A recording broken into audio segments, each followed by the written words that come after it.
Kabir sir क्या बढ़िया सुर लगाया आपने। अच्छा तो सुर की बहुत समझ है। हाँ अपने गर्दन क्या हिला रहा है, चल जा पानी लेके आ, गला सूख गया मेरा। जी सर।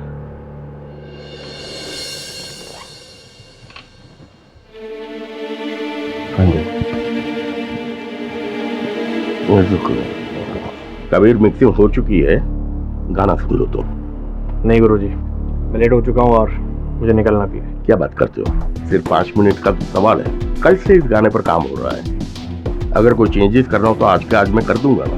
एल्बम का आखिरी सॉन्ग है, द लास्ट सॉन्ग। चलिए ठीक है गुरुजी, सुनाइए। आनंद हेडफोन देना तो। जी। नहीं वो नहीं नए मिक्सर पर जो नया हेडफोन आया है ना, वो मुझे दो, मेरा वाला। Okay bring it.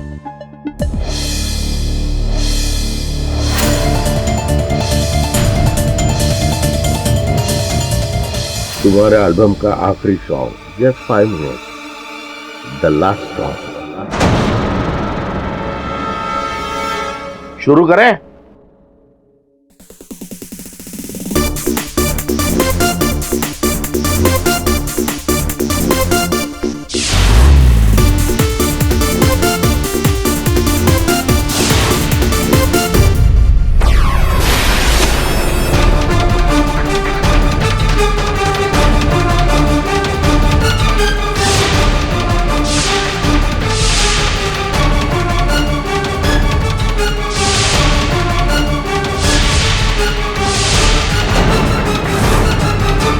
Kabir, Kabir, Kabir, Kabir क्या हुआ तुम्हें? कबीर क्या हुआ तुम्हें? उठो ना कबीर। कबीर? गुरुजी देखिए ना क्या हो गया इसे। Kabir? Oh my God. Anand doctor को फोन कर, जल्दी डॉक्टर को फोन कर। जी कबीर उठो। कबीर कबीर कबीर।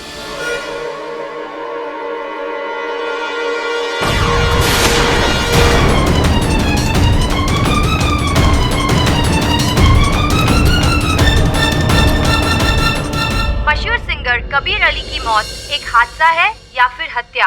क्या आवाज से भी किसी इंसान की जान जा सकती है? हमारे जानकारी के अनुसार कबीर अली की मौत अपने स्टूडियो में कमबैक एल्बम का आखिरी गाना सुनते वक्त हुई। पुलिस ने संदेह के आधार पर स्टूडियो के मालिक और इस एल्बम के म्यूजिक डायरेक्टर शिशपाल शास्त्री को अरेस्ट किया है। क्या शिशपाल शास्त्री, जिसने कबीर को पहली बार ब्रेक दिया था, क्या उनके हत्या के जिम्मेदार है? क्या पुलिस ये साबित कर पाएगी कि आवाज की मदद से किसी इंसान की जान ली जा सकती है? विचित्र केस है, हत्या का शस्त्र ध्वनि। इंटरेस्टिंग। तो केडी साहब, हमारी राय के हिसाब से कबीर अली का मर्डर शिशपाल ने किया। और आपके इस राय के पीछे कारण जान सकता हूँ मेरा थोड़ा सा? कारण नंबर 1, जिस स्टूडियो में वो अपनी एल्बम का गाना सुन रहे थे, वो स्टूडियो शिशपाल का था।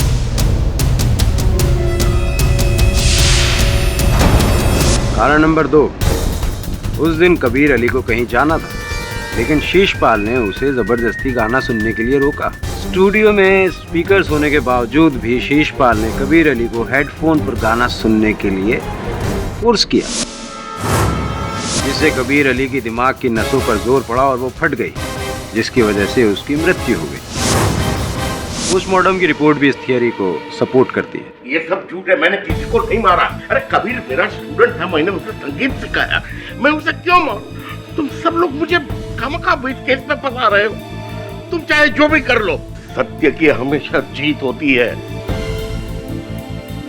बात तो सही है राठौड़ साहब, सत्य की हमेशा जीत होती है। सत्यमेव जयते।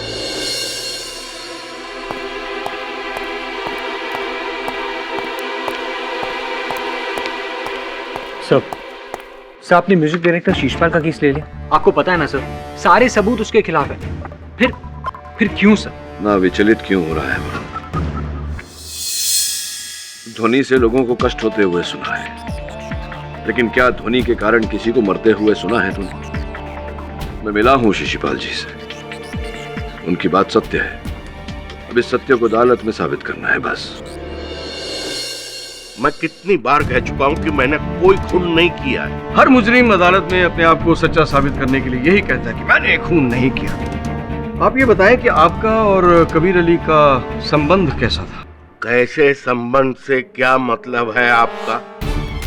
बड़े अच्छे संबंध थे। वो मेरा स्टूडेंट था। कमाल है, क्योंकि मीडिया और अखबारों में तो अक्सर आपके झगड़ों की खबरें छपती थी और अभी पिछली बार तो आपके झगड़े सुर्खियों में थे।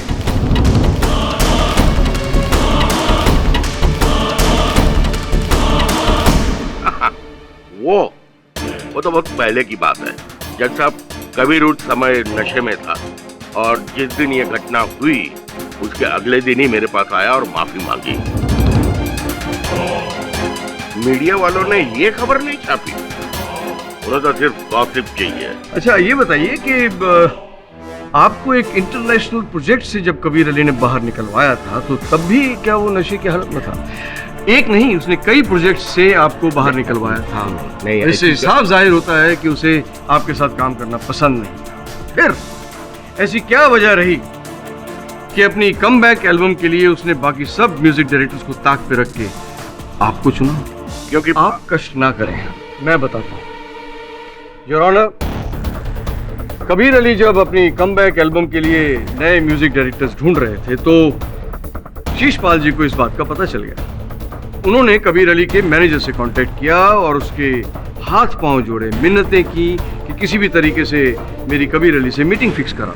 दरअसल शीशपाल जी कबीर से बदला लेना चाहते थे। मैं समझ सकता हूँ, एक गुरु होने के नाते जिस लड़के को आपने शिक्षा दी, दीक्षा दी, उसे इस काबिल बनाया कि वो इतना बड़ा स्टार बन जाए, और स्टार बनने के बाद जब वो आपकी जड़ें काटने लगे तो फिर आप क्या करेंगे?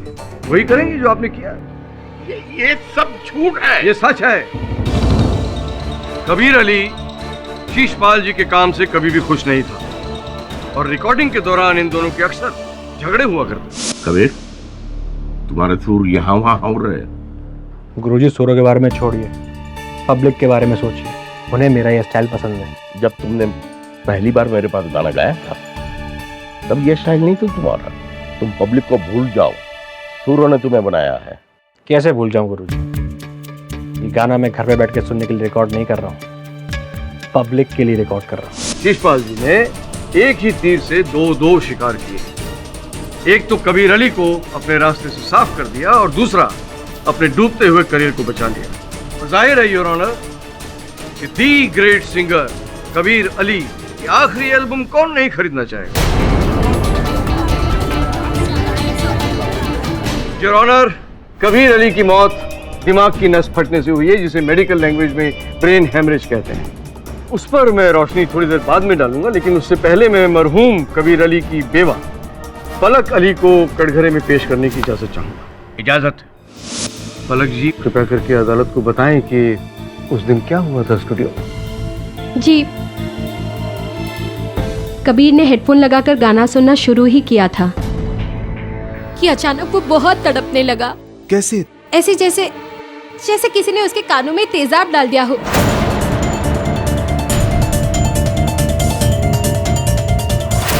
इस सिलसिले में मैं इंस्पेक्टर राठौर को कटघरे में बुलाने की इजाजत चाहूंगा। इंस्पेक्टर राठौर, क्या आप बताएंगे कि शीशपाल जी पर आरोप लगाने की क्या वजह थी पुलिस के पास? सर, जैसे आप जानते हैं कि कबीर अली की मौत ब्रेन हेमरेज से हुई है, इसलिए पुलिस के पास ये सवाल था कि आखिर कबीर अली को ब्रेन हेमरेज हुआ क्यों। तभी हमारी नज़र उस फोटोग्राफ पर गई जो एज एन एग्जिबिट हमने कोर्ट में भी जमा किया है। उसमें आप देख सकते हैं कि कबीर अली ने हेडफोन पहने हुए हैं जो पीछे रखे मिक्सर से कनेक्टेड है और जिसकी वॉल्यूम 200 डेसिबल पर सेट थी। 200 decibel, point to be noted milord. ध्वनि में बहुत शक्ति होती है। उड़ता हुआ प्लेन 120 डेसिबल की ध्वनि पैदा करता है योर ऑनर, और एक बड़ा पटाखा 150 डेसिबल की ध्वनि पैदा करता है, जिससे अक्सर इंसान परेशान हो जाता है। तो आप अंदाजा लगा सकते हैं योर ऑनर कि 200 डेसिबल की ध्वनि बिना किसी रोक टोक के सीधा कानों के अंदर जब जाएगी तो दिमाग की नसें नहीं फटेंगी तो क्या होगा? प्रोसिक्यूटर साहब, एक प्रश्न उठ रहा है मेरे मन में, कृपया उत्तर दीजिए। कबीर साहब की मृत्यु के कुछ दिन पहले शिशपाल और कबीर साहब एक साथ काम कर रहे थे। अगर शिशपाल जी कबीर साहब की हत्या करना चाहते तो कोई आसान सा तरीका अपनाते, इतना जटिल रास्ता क्यों अपनाए? केडी साहब, औरों के लिए जटिल काम हो सकता है, लेकिन शीशपाल के लिए बच्चों का खेल है। आप शायद भूल रहे हैं कि शीशपाल जी म्यूजिक डायरेक्टर हैं। सुरों के साथ, ध्वनि के साथ खेलना, नए नए एक्सपेरिमेंट करना इनका रोज का काम। योर ऑनर, शीशपाल जी ने कबीर अली की हत्या करने के लिए ध्वनि का सहारा लिया था, और इसके लिए मैं शीशपाल जी के असिस्टेंट आनंद को कटघरे में बुलाने की इजाजत चाहूँ। तो आनंद जी, आप शीशपाल जी के साथ कितने सालों से काम कर रहे हैं? जी 3 साल। 3 साल? 3 नहीं, 4 साल से। आप तय कर लें कि कितने साल हुए हैं। 4 साल 2 महीने। तो आपको तो पता होगा कि शीशपाल जी के स्टूडियो में जो इक्विपमेंट्स हैं वो पुराने हैं या अभी हाल ही में नए खरीदे गए हैं। आप ये फोटो देख के बताएं, ये जो मिक्सर खरीदा गया है ये पुराना है या अभी हाल ही में नया खरीदा गया है?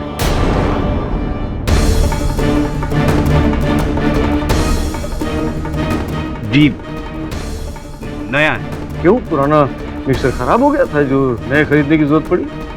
जी एक्चुअली वो पुराना वाला सिर्फ 100 डेसिबल साउंड का आउटपुट दे सकता था, और गुरुजी को ज़्यादा साउंड की ज़रूरत थी, इसलिए नया खरीदा।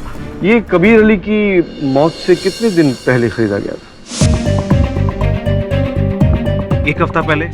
Point to be noted my Lord, Kabir Ali की मौत से ठीक 1 हफ्ता पहले इन्होंने 200 डेसिबल की ध्वनि पैदा करने वाला ये मिक्सर खरीदा, और ये जाहिर है कि उसी मिक्सर से कबीर अली की मौत हुई। अब इससे ज्यादा क्या साबित करने की जरूरत है कि कबीर अली के कातिल यही है? ये केवल संयोग है जज साहब।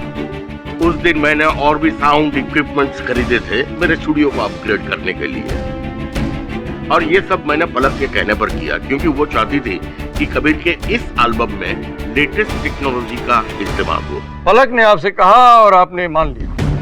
इतने भोले मत बनिए शीशपाल जी। 200 डेसिबल की ध्वनि, अरे 200 डेसिबल की ध्वनि आप कभी सुन सकते हैं? आप तो क्या, कोई भी नहीं सुन सकता। और किस अपग्रेडेशन की बात कर रहे हैं आप? शीशपाल जी, आपकी भलाई इसी में है कि आप अपना जुर्म अदालत के सामने कबूल कर लें कि आप ही कातिल हैं। प्रोसिक्यूटर साहब, क्या है कि एक गाड़ी की अधिकतम रफ्तार 200 किलोमीटर प्रति घंटे की होती है, किंतु मुंबई जैसे शहर में गाड़ियां 40 किलोमीटर की औसत रफ्तार से चलती है। अब 40 किलोमीटर और 200 किलोमीटर में तो बहुत बड़ा अंतर होता है, तो फिर क्यों कार कंपनियां इतनी अधिक रफ्तार की कारें बनाती हैं? योर ऑनर, वास्तविकता में शिशपाल जी अपने स्टूडियो को आधुनिक तकनीक से लैस करना चाहते हैं, फिर उन्हें उसकी जरूरत पड़ती या ना पड़ती। जिस प्रकार से आजकल टीवी पर 1000 से भी अधिक चैनल्स आते हैं, फोन की मेमोरी 64 GB तक पहुंच गई। अब ये सुविधाएं हैं, इनका उपयोग करना न करना ये व्यक्ति विशेष पर निर्भर करता है। क्यों झा साहब, है ना? केडी साहब, आपकी तमाम दलीलें आपके मुवक्किल को बचाने में कोई मदद नहीं करेंगी। शीशपाल जी ने ही ये 200 डेसिबल का इक्विपमेंट खरीदा था कत्ल के तहत, और जब कबीर अली उस स्टूडियो में अपना आखिरी गाना सुन रहे थे, उस वक्त इन्होंने उस मिक्सचर का वॉल्यूम धीरे धीरे चुपके से बढ़ा दिया। मैं वॉल्यूम कैसे बढ़ा सकता हूँ? जज साहब, जब कबीर ने गाना सुनना शुरू किया तब मैं वॉशरूम गया था। जब मैं वॉशरूम से वापस आया तो कबीर जमीन पर गिरा पड़ा था।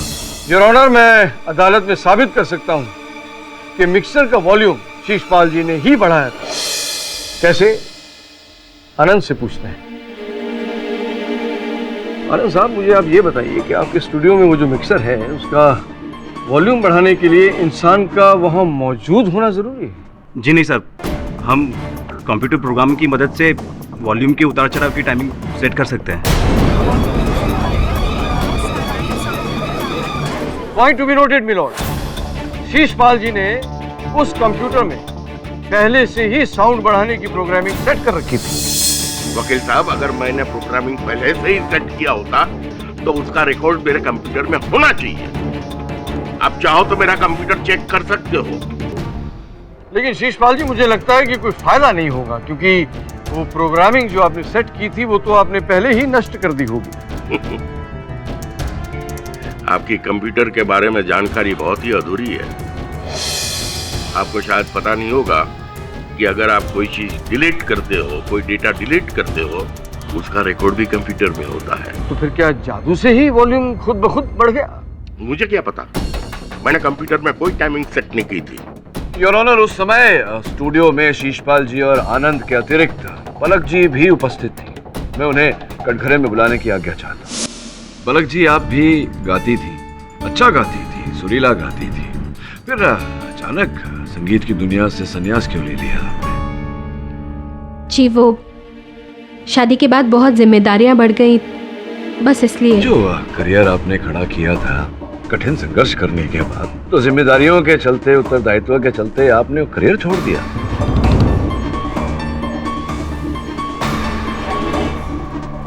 सर, दोनों में से किसी एक को तो करियर के साथ सैक्रिफाइस करना ही था ना? अच्छा, जो बात मैंने सुनी है, क्या वो सच है पलक जी की जबरदस्ती की थी आपके साथ कबीर साहब ने? वो चलते थे आपके नाम से, आपके टैलेंट से?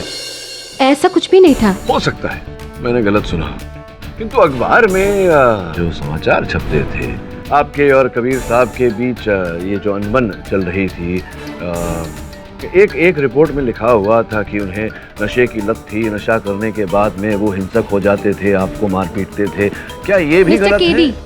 आप जानते हैं मीडिया को तिल का ताड़ बनाकर छापने की आदत है। तिल न हो तो ताड़ कैसे बनाए? खैर छोड़िए, ये देखिए, इस तस्वीर में देखिए आपके चेहरे पर चोट लगी हुई है और आप भरकस प्रयास कर रही है इस चोट को छिपाने का। ये क्या, कैसे लगी आपको ये चोट? देखिए, छोटा सा एक्सीडेंट हुआ था मेरा, ये तस्वीर उस वक्त ली गई थी। चलिए ठीक है पलक जी, मान लेते हैं कि कबीर साहब के साथ आपका वैवाहिक संबंध बिल्कुल ठीक ठाक था, राजी खुशी थे आप दोनों, और आपने अपनी इच्छा से ही संगीत से संन्यास लिया। जी हाँ। तो फिर ये बताइए कि कुछ 6 महीने पहले मेरे एक मित्र हैं एडवोकेट, उनके पास आप गई थी तलाक की मांग लेकर, कबीर साहब से डिवोर्स चाह रही थी आप, ऐसा क्यों? योर ऑनर, नोट करने वाली बात है कि ये जो तस्वीर है इनकी, ये भी 6 महीने पुरानी है। क्यों, बताइए ना, मेरे प्रश्न का उत्तर दीजिए। हाँ, वो चोट कबीर की ही पहुंचाई हुई थी, और गुस्से में आके मैंने वकील से कांटेक्ट किया था, लेकिन कबीर को अपनी गलती का एहसास हुआ। उसने मुझसे माफी भी मांगी और दोबारा ऐसी कोई हरकत नहीं करेगा, इस बात का प्रॉमिस भी किया। मैंने उसे माफ कर दिया था, और आप अपने एडवोकेट मित्र से पूछ सकते हैं क्या उसके बाद मैंने उन्हें कॉल किया या मैं उनसे मिलने गई? कहीं ऐसा तो नहीं पलक जी कि इस बात को लेकर भी कबीर साहब ने आपको धमकाया हो, इसी कारण आप दोबारा उस वकील से मिलने नहीं गई? कहीं ऐसा तो नहीं कि 6 महीने आप योजना बनाती रही कबीर साहब से छुटकारा पाने की? कहीं ऐसा तो नहीं कि उस दिन स्टूडियो में आपको अवसर मिल गया और आपने उस मिक्सर की जो क्षमता है वो 200 डेसिबल तक पहुंचाकर कबीर साहब की हत्या कर दी? What? I object your honour. KD साहब एक सम्मानित नागरिक पर झूठा इल्जाम लगा रहे हैं। क्या कह रहे हैं? मैं झूठ बोल? योर ऑनर, मैं और झूठ बोलूंगा, वो भी अदालत में?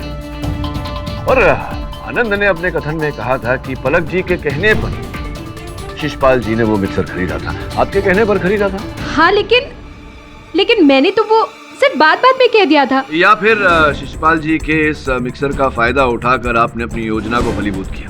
What nonsense! आप मुझ पर शक कर रहे हैं? हाँ, क्योंकि आपके पास कारण था कबीर साहब की हत्या करने का। उस दिन जब शिशपाल जी बाथरूम गए, आपने मिक्सर का डेसिबल बढ़ाया और उनकी हत्या कर दी।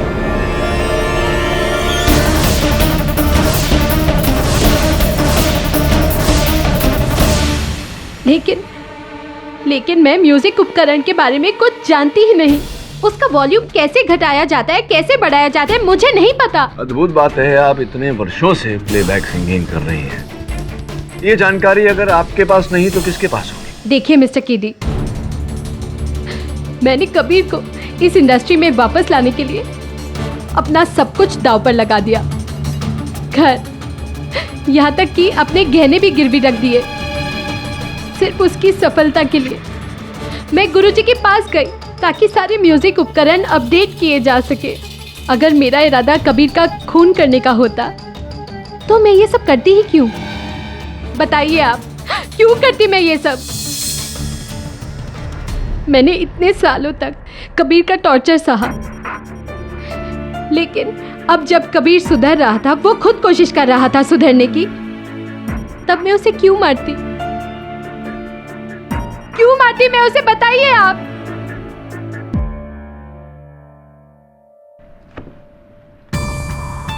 लगता है केडी साहब के पास इस बात का कोई जवाब नहीं है, इसलिए वो सिर्फ इल्जाम पे इल्जाम ही लगा रहे हैं। Your honour. केडी, आपको अपनी बात साबित करने के लिए अदालत के सामने पुख्ता सबूत पेश करने होंगे। यह अदालत कल तक के लिए मुलतवी की जाती है।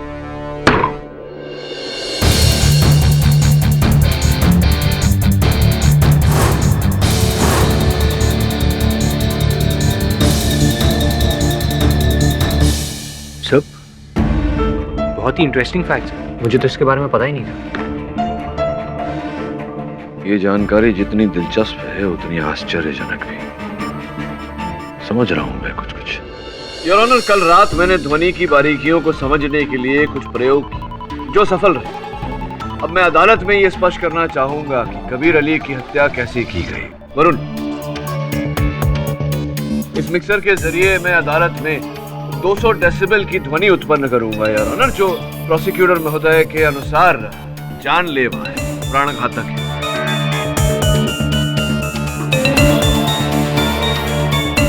क्यों ना ये प्रयोग हम प्रोसिक्यूटर साहब पर ही करें, क्योंकि इन्हें विश्वास दिलाना महत्वपूर्ण है योर ऑनर। ये क्या बेहुदा मजाक है योर ऑनर? केडी साहब जी, आपको मालूम है कि आप मुझसे केस हारने वाले हैं, तो इसलिए आप क्या मेरी जान ही ले? अरे नहीं, बड़े आपके दुश्मन जहां साहब, कैसी बातें कर रहे हैं? वैसे भी आप इतनी आसानी से नहीं मरोगे। नहीं, मेरा मतलब है मैं ये प्रयोग स्वयं पर कर लेता हूँ।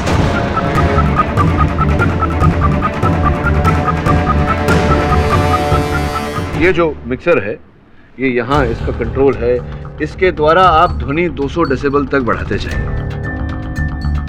चलिए अब अपने हाथों, कुर्सी ले आ वरुण, अपने हाथों से मुझे ये हेडफोन पहना दीजिए। आइए पीछे से।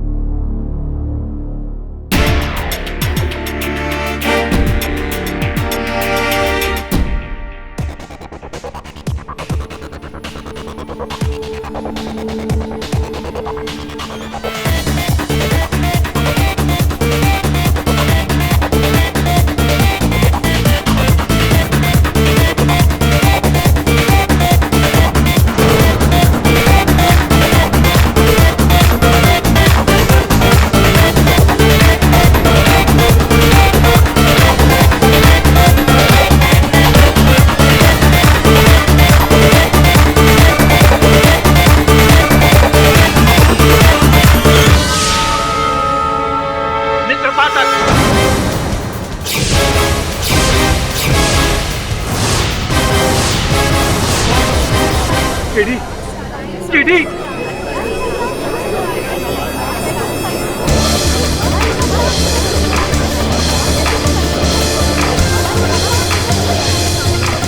साहब, केडी, केडी, केडी, तुम इस तरह हमें छोड़ के नहीं जा सकते।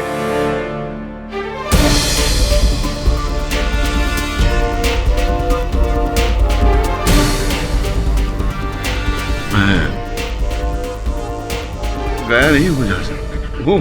ये अदालत में अपने भावनाओं को नियंत्रण में रखिए। ये क्या बेहुदा मजाक है जज साहब? केडी, आप ठीक तो हैं ना? जी योर ऑनर, मैं ठीक हूँ। क्षमा चाहता हूँ इस प्रदर्शन के लिए। योर ऑनर, जैसा कि अभी अभी मैंने अभियोग पक्ष महोदय की सहायता से स्वयं पर 200 डेसिबल की ध्वनि का प्रयोग किया, ये प्रमाणित करने के लिए योर ऑनर की ध्वनि से कभी किसी की हत्या नहीं की जा सकती। हमारे शरीर की प्रतिरोधक क्षमता इतनी अधिक होती है कि ध्वनि हमारे शरीर पर असर तो करती है, लेकिन हमें मार नहीं सकती। योर ऑनर, हमारे कान में 3 हड्डियां होती हैं, जिन्हें अंग्रेजी में मैलियस, इंकस और स्टेपस कहते हैं। तेज ध्वनि सुनते ही ये हड्डियां सिकुड़ जाती हैं और उस तेज ध्वनि को हमारे मस्तिष्क तक नहीं पहुंचने देती। इसलिए योर ऑनर, मैंने ये प्रदर्शन अदालत में किया। योर ऑनर, मेरी दरख्वास्त है कि बहस को आगे बढ़ाने से पहले किसी एक्सपर्ट की राय ले ली जाए। Absolutely your. इजाजत।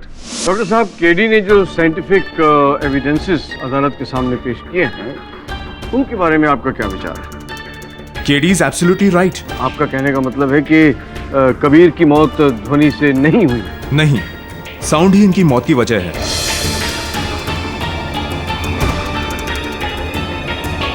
तेज साउंड की वजह से उनको ब्रेन हैमरेज हुआ था।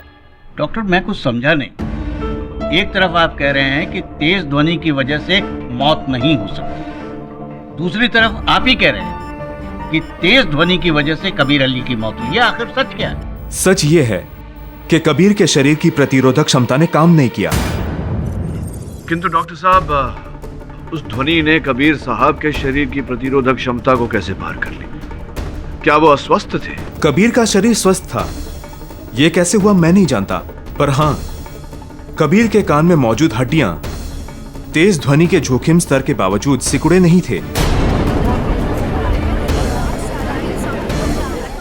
तो देख लिया केडी साहब, कबीर की मौत ध्वनि से ही हुई है। आपका एक्सपेरिमेंट फेल हो गया। योर ऑनर, फोरेंसिक्स डॉक्टर के इस रहस्य उद्घाटन ने मुझे भी स्तब्ध कर दिया है। मैं इस मामले की जांच करने के लिए अदालत से समय की मांग करता हूं। ठीक है केडी, मैं तुम्हें 1 दिन की मोहलत देता हूं। यह अदालत तब तक के लिए मुलतवी की जाती है।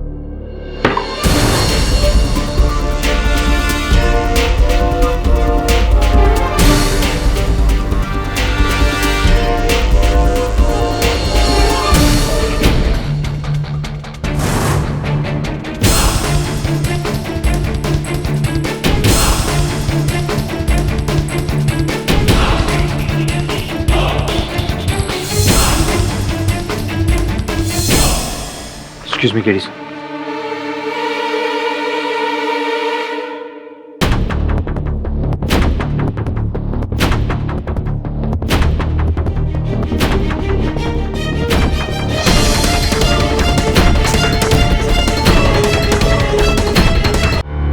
योर ऑनर, कबीर अली साहब बिल्कुल स्वस्थ थे। उसके बाद भी उनके शरीर की प्रतिरोधक क्षमता ने काम क्यों नहीं किया?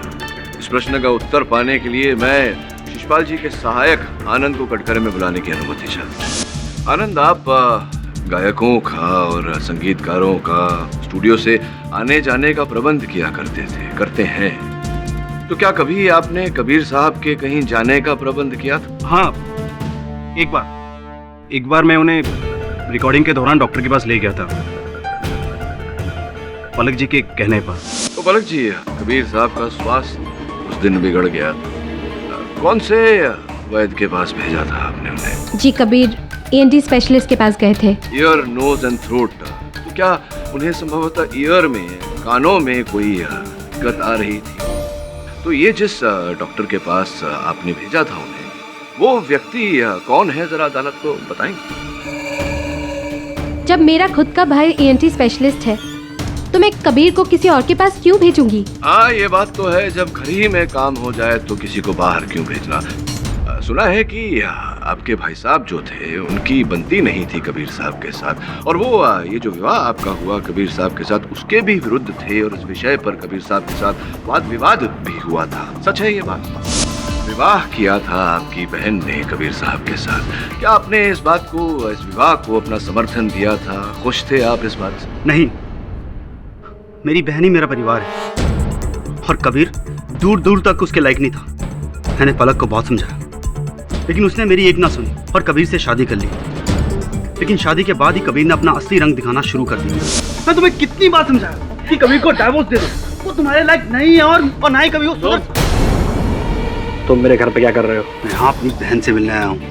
ये तुम्हारी बहन नहीं, मेरी पत्नी है। Get out! कबीर, ये क्या बदतमीजी है? तमीज से बात करो भैया से। कल की मार हजम हो गई शायद, और पिटना है? औरत पे हाथ उठाता है? भैया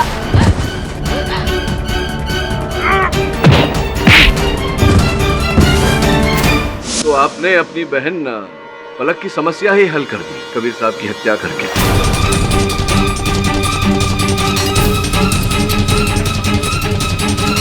ऑब्जेक्शन योर ऑनर, केडी साहब एक सम्मानित डॉक्टर का अपमान कर रहे हैं। योर ऑनर, प्रोसिक्यूटर महोदय के लिए तो मेरे मुवक्किल शिशपाल जी के अतिरिक्त यहाँ उपस्थित हर व्यक्ति सम्मानित है। आप कृपया इन्हें आदेश दें कि मुझे बीच में न टोकें। Permission granted. Your honour, Kabir साहब की जेब से कान में डालने वाली दवा ईयर नेक्टर की ये शीशी मिली। इसे हमने लेबोरेटरी में जांच के लिए भेजा। जो रिपोर्ट वहां से हमने पाई उसके अनुसार इसमें कानों में डालने वाली दवा नहीं थी योर ऑनर, बेंजोपेन था, जिससे कान की छोटी हड्डियां नकारा हो जाती है। एक मिनट, इसे कृपया विस्तार से समझाने का कष्ट करेंगे। डॉक्टर साहब, बेंजोपेन नामक ये रसायन मनुष्य के कानों पर क्या असर करता है, ये कृपया अदालत को बताएं। ये रसायन कानों को सुन कर सकता है, पर इससे सुनने की शक्ति पर कोई असर नहीं पड़ता। और हाँ, इस रसायन की वजह से कान के कुछ हिस्से नकारा हो सकते हैं। कुछ हिस्से नकारा हो जाते हैं से अर्थ है आपका जैसे कि कान की रक्षा करने वाली वो छोटी छोटी हड्डियां। इस केमिकल की वजह से तेज साउंड आने पर भी ये बोन्स दिमाग की रक्षा नहीं कर सकती। और रक्षा के अभाव में तेज ध्वनि मनुष्य के मस्तिष्क को आघात पहुंचा सकती है। ऑर्डर। डॉक्टर साहब, अगर ये बात सही है तो फिर पोस्टमार्टम रिपोर्ट में आप ये क्यों नहीं पकड़ पाए? योर ऑनर, प्रोसिक्यूटर साहब के इस प्रश्न का उत्तर मैं देना चाहूंगा। वास्तविकता में बेंजोपेन शरीर के अलग तत्वों से बड़ी सरलता से घुल मिल जाता है, जिसके कारण फोरेंसिक के डॉक्टर उसे पकड़ नहीं पाए। ठीक कह रहा हूं? KD is absolutely right. Your honour, Kabir साहब की मृत्यु का कारण कान की दवा की ये बोतल है। कबीर साहब को मारने का, उनकी हत्या करने का ये षड्यंत्र दो लोगों ने रचा था। पलक, जो कबीर साहब से तंग आ चुकी थी, छुटकारा पाना चाहती थी, और पलक की सहायता की उनके भाई साहब डॉक्टर समीर अस्थाना ने कान की दवा की इस बोतल में बेंजोपेन मिलाकर, जिसके कारण कबीर साहब की कान की हड्डियां नकारा हो गई, उनकी रक्षात्मक क्षमता खत्म हो गई। इस षड्यंत्र के दूसरे चरण को अंजाम दिया पलक ने रिकॉर्डिंग के आखिरी दिन पर मिक्सर का वॉल्यूम 200 डेसिबल तक बढ़ाकर।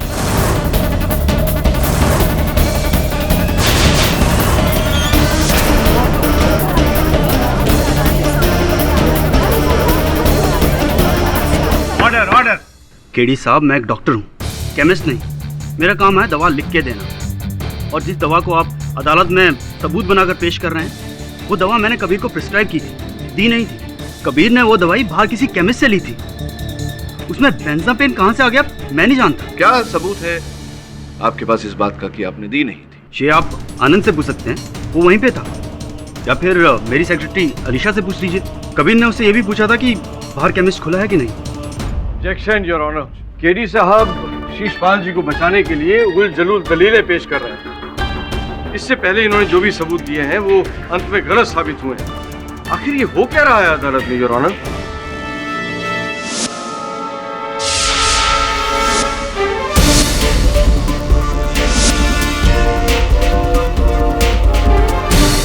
क्या बात है केडी साहब, आप क्यों मुस्कुरा रहे हैं? अपनी मूर्खता पे मुस्कुरा रहा था। आपने मान लिया कि आप गलत थे? हाँ, बहुत बड़ी भूल की है मैंने। अब देखिए ना, हर प्रश्न का उत्तर मेरे सामने था, मैं ही इन्हें अनदेखा कर रहा था। बताता हूँ। शिशपाल जी, कितने वर्षों से आनंद जो आपके सहायक हैं, आपके साथ कितने वर्षों से काम कर रहे हैं? 4 साल 2 महीने। तकरीबन उतना ही समय से काम कर रहे हैं। 4 साल 2 महीने। तब से जब से पलक जी आपके साथ गाना गाती थी। तो ये बताइए शिशपाल जी कि इतने वर्षों से आनंद आपके साथ है, कभी आपने उसे मौसीकी गायक की क्यों नहीं सिखाई गायिका उसे? योर ऑनर, केडी साहब मुद्दे से भटक रहे हैं। मृत्युंजय झा साहब, इस केस का रहस्य आनंद के काम से ही जुड़ा हुआ है, आप कृपया बीच में न टोकें। बताइए शिशपाल जी, क्यों नहीं सिखाई आपने गायकी आनंद? उसे कभी दिलचस्पी ही नहीं दिखाई, और वो जिस तरह से बोलता है वो तो गाएगा कैसे? अच्छा, तो जब उसने दिलचस्पी ही नहीं दिखाई, रुचि ही नहीं दिखाई, तो फिर रियलिटी शोज में भाग कैसे लिया उसने? हाँ? आपको इस बात का ज्ञान नहीं है ना नहीं। कि उसने रियलिटी शोज में भाग लिया? नहीं। आनंद, किस किस रियलिटी शो में भाग लिया आपने बताएंगे?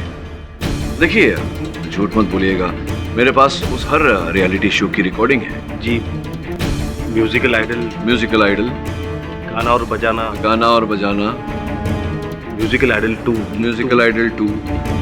मेरा संदेह सही निकला आनंद, मतलब वो हर शो जिसमें पलक जी जज थी।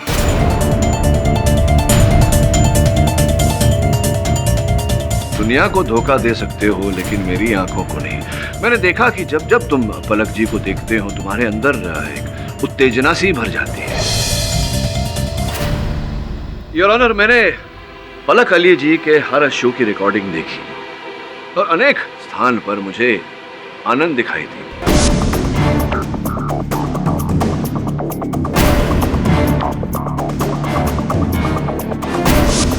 मैंने इस बात को महत्व नहीं दिया ये सोचकर कि शिशपाल जी ने इन्हें किसी कार्य के लिए भेजा होगा, किंतु जब सारे रास्ते बंद हो गए तो मेरी नजर आनंद पर गई। आनंद उस हर जगह उपस्थित था, रिकॉर्डिंग स्टूडियो में, केमिस्ट के पास, डॉक्टर अस्थाना के क्लिनिक में, और शिशपाल जी ने मेरे संदेह को विश्वास में बदल दिया ये कहकर कि इन्होंने आनंद को उन रियलिटी शोज में नहीं भेजा था। तो क्यों हिस्सा लिया आपने उन रियलिटी शोज में? मैं बताता हूं, उन रियलिटी शोज में हिस्सा लेना, शिशपाल जी का सहायक बनना, इन सारे कार्यों के पीछे एक ही कारण था, पलक अली। और इसी कारण से तुमने कबीर अली की हत्या भी की है।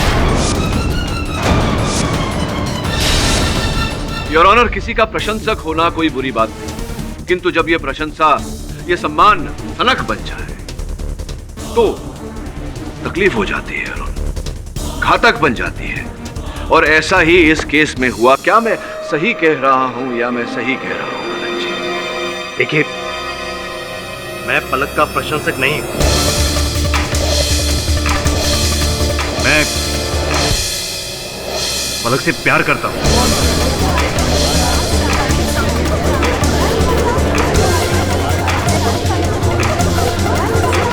Order, order. पलक के लिए मैं गांव छोड़कर यहाँ आया। पलक के लिए मैंने गुरुजी के यहाँ नौकरी की, लेकिन एक दिन अचानक से एक गंदा नालायक इंसान कबीर पलक की जिंदगी में आया। पलक ने उससे शादी कर ली। मुझे बहुत गुस्सा आया। फिर मैंने सोचा कि अगर पलक की खुशी से मैं तो यही सही। मैं गुरुजी के यहाँ नौकरी करता रहा। पलक वहां बीच बीच में आती थी। इस बहाने पलक को देखने का मौका मिल जाता। कबीर बहुत ही गंदा इंसान। उसने गुरुजी से झगड़ा कर लिया। चोरी हो गया। अब खड़ा खड़ा मेरी शक्ल क्या देख रहा है? चल जा, कुछ चखना बना लेके आ, जा।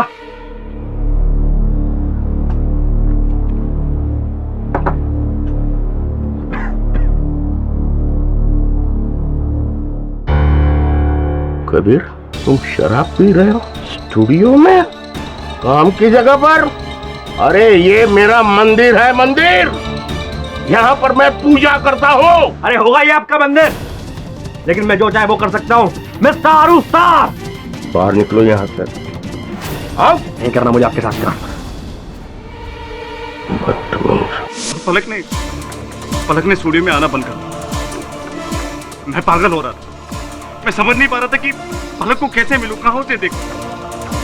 फिर मैंने हर उस रियलिटी शो में पार्ट लिया जिसमें पलक जज हुआ करती। इस बहाने मुझे पलक को देखने का मौका मिलता था। लेकिन कबीर ने उसका म्यूजिकल करियर भी चौपट कर दिया। एक दिन पलक स्टूडियो में आई। पलक को गुरुजी के सामने कबीर के करियर के लिए भीख मांगते देखना मुझसे देखा नहीं। आप भी जानते हैं गुरुजी, उसके इस डूबते हुए करियर को सिर्फ आप ही बचा सकते हैं। आपके अलावा और कोई नहीं बचा सकता। प्लीज गुरुजी, मैं आपके हाथ जोड़ती हूँ। मैं बर्दाश्त नहीं कर पा। पलक को ये गिड़गिड़ाते देखना मुझे सहन नहीं हुआ। इसीलिए मैंने कबीर को मारने का फैसला किया।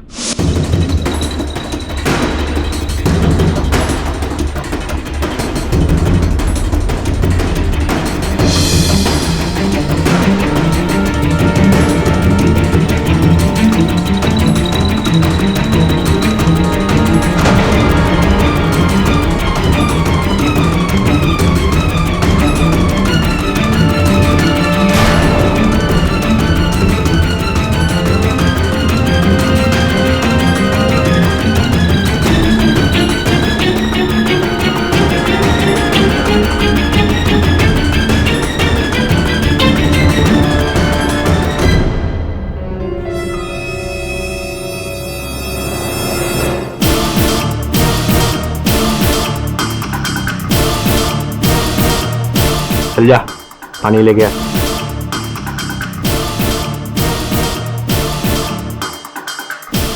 कबीर मिक्सिंग हो चुकी है, गाना सुन लो तुम।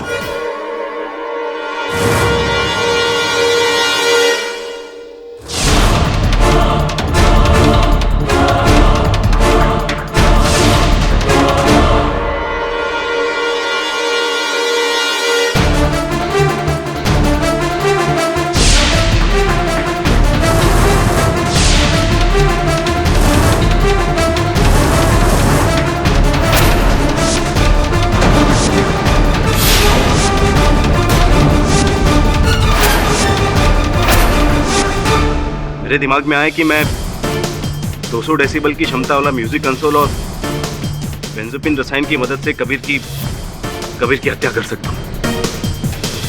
ऐसा मैंने एक इंग्लिश पिक्चर में देखा। डिफेंस प्रेस चलो। आनंद ने अपना गुनाह खुद कबूल किया है। कबीर अली की हत्या करके इन्होंने एक नहीं बल्कि 2 जिंदगियों को खराब किया है। लिहाजा ये अदालत आनंद माथुर को मृत्यु दंड की सजा सुनाती है।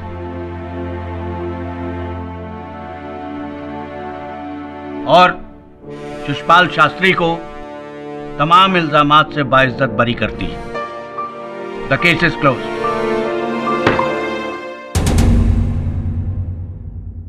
झा साहब, सुना था कि आपको कहीं जाना था, जिसलिए आपका ज्यादा समय नहीं लिया।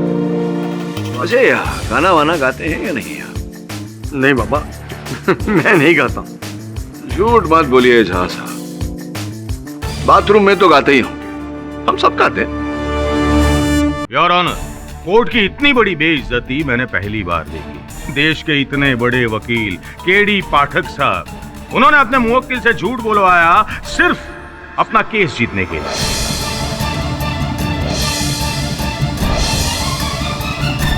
मैंने ऐसा कुछ नहीं किया। वैसे भी सच की लड़ाई लड़ने वालों को झूठ का सहारा लेने की आवश्यकता नहीं होती। पाठक साहब, बड़ी बड़ी बातों से क्या होता है? और योर ऑनर, बड़ी बड़ी बातें करना कोई इनसे ही सीखे। मिलोड, ये हरिया कोर्ट में दोहराने के लिए तैयार है कि किस तरह पाठक साहब ने उसे झूठी गवाही देने के लिए मजबूर किया, वो भी सिर्फ केस जीतने के लिए। क्या पाठक साहब ने तुम्हें झूठी गवाही देने के लिए मजबूर किया था?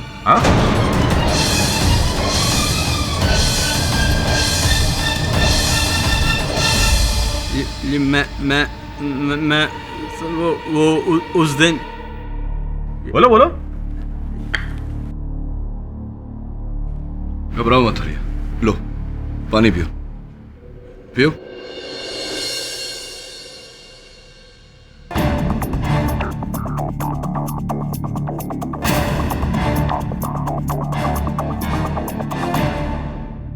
अब अदालत के सामने सच सच बताओ।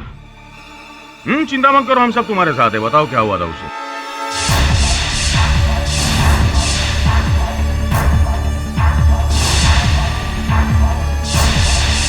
हरिया,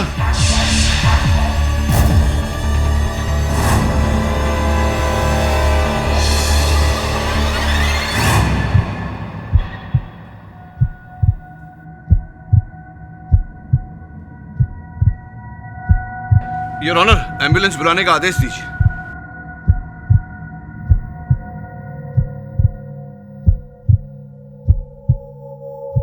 कोई फायदा नहीं है, कोई फायदा नहीं है। Is no more, is no मोर।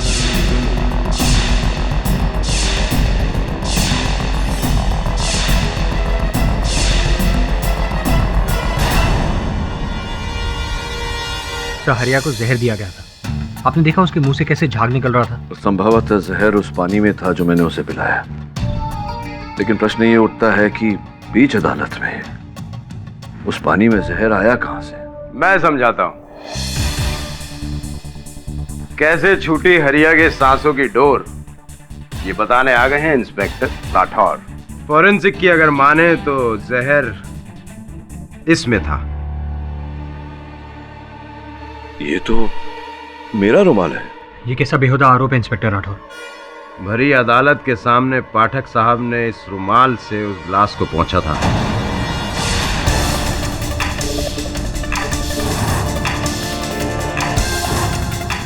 और फिर वही पानी तुमने हरिया को दिया।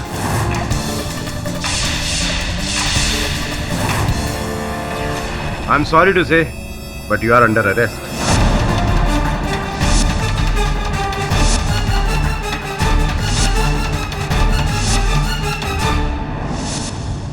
सर, अदालत ने आपकी तरफ से केस लड़ने के लिए मिस्टर कृष्णमूर्ति का नाम दिया। वीएन कृष्णमूर्ति पगला गए? मेरे ही बैच में था कृष्णमूर्ति, 2 बार फेल हुआ था। मैं अपना केस खुद लड़ूंगा। सर, ये केस कहां से कहां पहुंच गया? योर ऑनर, मैं हरिया के पक्ष में ये केस लड़ रहा हूं इस कारण कि मुझे पूरा विश्वास है ये निर्दोष है। इनके मालिक जगत राम की हत्या में इनका कोई हाथ नहीं। आराम से पाठक साहब, आराम से। फैसला मत सुनाइए, उसके लिए जज साहब है ना। हम और आप मिलकर सिर्फ यहाँ सच को बाहर लाने की कोशिश करें तो ही बेहतर होगा। और मुझे पूरा यकीन है कि मेरे पहले गवाह को सुनते ही आपको हरिया का असली चेहरा पता चल जाएगा। योर ऑनर, गुनाह पे से पर्दा उठाने के लिए मैं अपने पहले गवाह जगत राम के भाई मंगत राम को बुलाना चाहूंगा। इजाजत है। तो बताइए मंगत राम जी, घटना के दिन जो कुछ भी हुआ वो सब बताइए। सर, उस दिन मैं अपने भैया के साथ उनके कमरे में बैठा था। हम लोग हिसाब कर रहे थे। क्योंकि हमारा हीरो का कारोबार है तो हर एक लेन देन का सही सही हिसाब रखना पड़ता है। और वहां पर उस दिन अचानक हरिया आ गया। अरे ये क्या है? कल मैंने तुझे जो सेट दिया था उसका हिसाब किताब नहीं लिखा इसमें। ऐसी लापरवाही कैसे करता है मंगत तू? साहब जी, वो अगले महीने अपनी बेटी की शादी करना चाहता हूँ। नहीं नहीं नहीं नहीं, मैं पहले ही 2 शादी कर चुका हूँ, अभी मुझे 3री शादी नहीं करनी। साहब जी, मेरे गांव का ही लड़का है, आपसे थोड़ी पैसे की मदद चाहिए थी। मैं ज्यादा से ज्यादा आशीर्वाद और 2 दिन की छुट्टी दे सकता हूँ, इसके अलावा फुट्टी कोड़ी नहीं है मेरे पास। साहब जी, अगर थोड़े से पैसे मिल जाते। वो क्या है ना, लड़के वाले दहेज मांग रहे हैं। अरे बहरा है क्या? अभी मैंने क्या बोला तुझे? चल निकल यहाँ से, वरना तेरी छुट्टी भी कैंसिल कर दूंगा। भैया, बेचारा अपने बेटी की शादी कर देगा। कुछ हजारों की बात है ना, दे देते। छोटे, तू चुप कर। इस घर के और इस कारोबार के फैसले मैं करता हूँ। कब क्या करना है और क्या नहीं करना है मुझे समझाने की कोशिश मत कर। उसको समय पर तनख्वाह देता हूँ, अपनी तनख्वाह में से थोड़े थोड़े पैसे बचाकर करे अपनी बेटी की शादी। और वैसे भी मानकर त्योहार नहीं मनाए जाते। अरे बात बता, अगर कल पैसे लेकर भाग गया तो क्या करेगा तू? नहीं नहीं साहब जी, मैं कसम खाकर कहता हूँ, बच्चे की शादी के लिए ही मांग रहा हूँ। साहब जी, आप मदद कर दीजिए वरना शादी टूट जाएगी। छोटू, इसे बाहर भेज वरना मेरा हाथ उठ जाएगा। मैं बोलता हूँ भैया। हरिया, तुम चलो चलो। भैया वो हाँ, पैसे लाया तू? हाँ, लेकर आया। ये रहा। हिसाब तरीके से किया कर मंगत। 1 0 भी इधर से इधर हो जाती है तो लाखों की हेरा फेरी हो जाती है। भैया, मैं तो ध्यान दे रहा हूँ ना भैया, कभी कभार कोई गलती हो जाती है।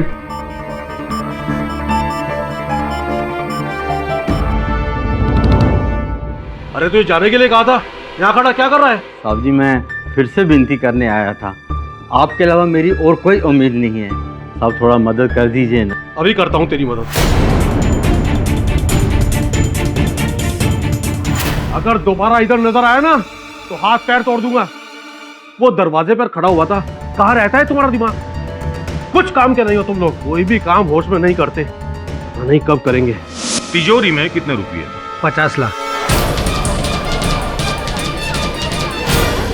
इस पॉइंट को गौर किया जाए योर ऑनर। ये हरिया जिसे कुछ 1000 रुपए की जरूरत थी, उसने अपनी आंखों से जगत राम को तिजोरी के अंदर 50 लाख रुपए रखते हुए देखा। फिर क्या हुआ? फिर कुछ नहीं सर, तिजोरी भर दी और बाकी का दिन रोज की तरह गुजरा। लेकिन अगली सुबह कुछ अजीब थी।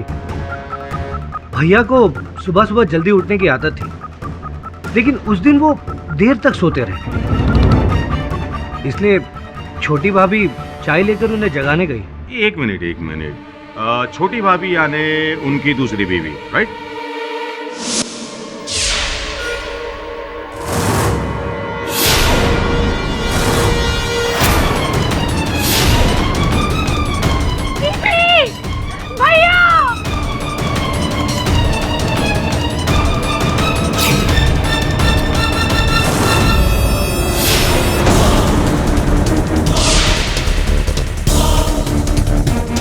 फिर सर हमने पुलिस को फोन किया और उन्होंने तहकीकात शुरू कर दी। ये कमरा किसका है? मेरा है साहब।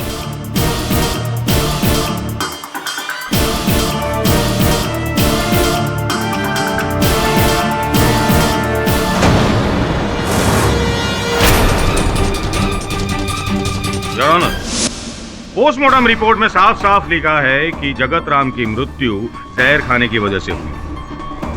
वो जहर जो उनके बिस्तर के पास पड़े दूध के गिलास से मिला। अच्छा एक बात बताइए, आपके भाई को सोने से पहले दूध पीने की आदत थी?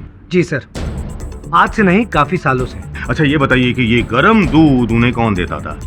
घर का नौकर हरिया। सुना आपने पाठक साहब, हीरो का कारोबार करने वाले जगत राम ने हरिया को आर्थिक रूप से मदद करने से इनकार कर दिया। हरिया जानता था कि तिजोरी के अंदर रुपये थे और चाबी तकिए के अंदर। नतीजा, जहर वाला दूध, तिजोरी खाली और रुपये हरिया के कमरे से मिले। पाठक साहब, इससे ज्यादा सिंपल और साफ और क्या हो सकता है? हाँ? योर ऑनर, ये खून हरिया ने ही किया। देसाई साहब, अक्सर देखा गया है कि अदालत में जो बहुत ही स्पष्ट और सरल दिखाई देता है, उसके पीछे ही एक उलझी हुई कहानी होती है। आपको आपत्ति ना हो तो आपके गवाह से चंद प्रश्न कर लूं? आप प्लीज। बिल्कुल, धन्यवाद। मंगतराम जी, आपने अपने कथन में अदालत को बताया कि आपके भाई साहब जगत राम जी की हत्या उनके शयन कक्ष यानी कि उनके बेडरूम में हुई। जी सर। ये बताइए कि ये बात सत्य है जो अभी अभी आपने कहा 2 पत्नियां? जी सर। क्षमा चाहता हूँ मंगतराम जी, बोलने में जरा विचित्र लगता है। 2 पत्नियां होते हुए भी अकेले सोते थे आपके भाई साहब? दरअसल सर, हमारे यहाँ पर दोनों भाभीयों के अपने अपने अलग कमरे हैं और अलग अलग नौकर भी। अच्छा। तो जिस रात हत्या हुई उस रात उनके शयन कक्ष का द्वार खुला हुआ था? यस सर, भैया अपना दरवाजा कभी बंद नहीं रखते थे। Point to be noted your honour. भैया कभी अपने शयन कक्ष का द्वार बंद नहीं करते थे, यानी कि दरवाजा खुला रहता। तिजोरी उनके कक्ष में थी। तिजोरी की चाबियां अपने तकिए के नीचे रखते। हत्या के बाद योर ऑनर, तिजोरी पर किसी की उंगलियों के निशान नहीं पाए गए।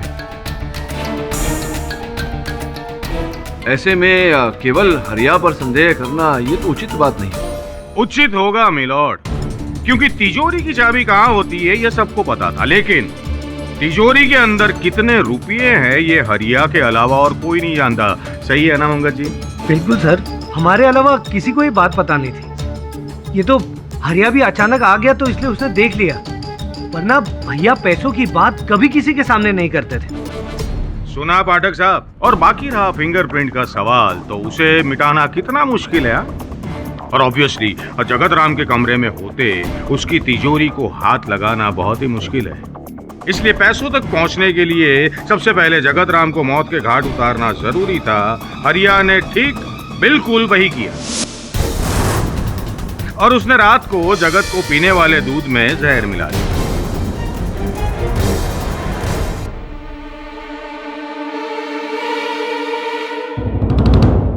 घूर क्या रहा है? चल निकल यहां से।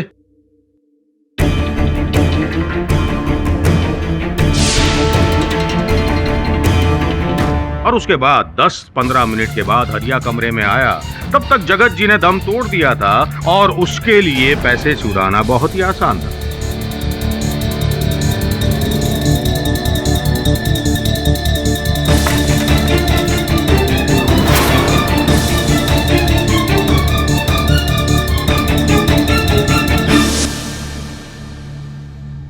क्या बात है देसाई साहब, कुछ और हो न हो कहानी बहुत अच्छी है।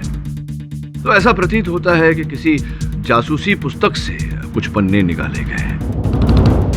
मैं आपको स्मरण करा दूं कि अदालत में 4 कड़ियां जोड़ के या कहानी बनाकर नहीं, केवल सत्य और साक्ष्य के बिना पर निर्णय लिया जाता है। योर ऑनर, सर्वप्रथम और सबसे महत्वपूर्ण बात, अगर हरिया को चोरी ही करनी होती उन रुपयों की तो इन्हें हत्या करने की आवश्यकता नहीं थी। ये जगत राम जी के दूध में सोनी की दवा मिलाते, उन्हें सुला देते और बड़ी सरलता से चोरी कर लेते।